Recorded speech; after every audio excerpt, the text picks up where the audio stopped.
All right, young men, I'd like to just bring you a passage of scripture right here. I think I help you guys out in knowing that what you guys are doing out there serving our country is also being ministers of God. In Romans chapter 13 and verse 1, it says, "Let every person be subject to governing authorities, for there is no authority except from God, and those that exist have been instituted by God.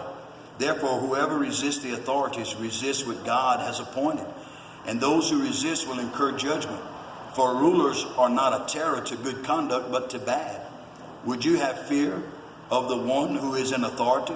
Then do what is good, and you will receive his approval. For he is God's servant for your good. But if you do wrong, be afraid, for he does not bear the sword in vain. For he is the servant of God, an avenger who carries out God's wrath on the wrongdoer. Therefore, one must be in subject not only to avoid God's wrath, but also for the sake of conscience. For because of this, you also pay taxes. For the authorities are ministers of God, attending to this very thing.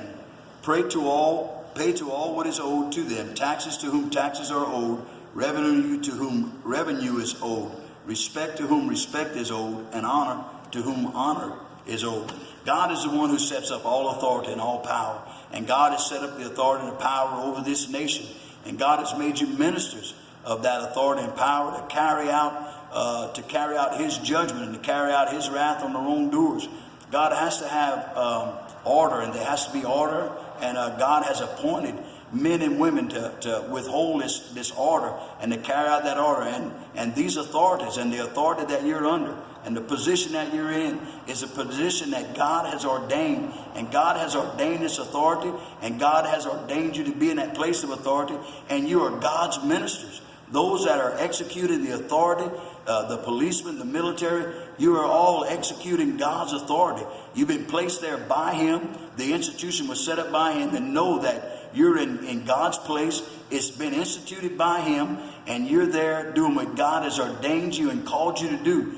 So don't let the enemy or anybody else condemn you for what you're doing. You're doing God's work. And the Bible says right here that those who stand in that place of authority and who execute God's judgment, they don't bear their sword or their weapons in vain. They're there for a reason. They're not there for those who are doing right, but they're there for the wrongdoers. So don't let any of this be an intimidation or condemnation to you. Know that God has ordained the authority you're in. Know that God has placed you in that place of authority. Know that God has placed a sword in your hand to execute that authority and that wrath. God bless you, young men. May God protect you. I love you, and God love you. And thank you so very much for standing in that place. God bless you.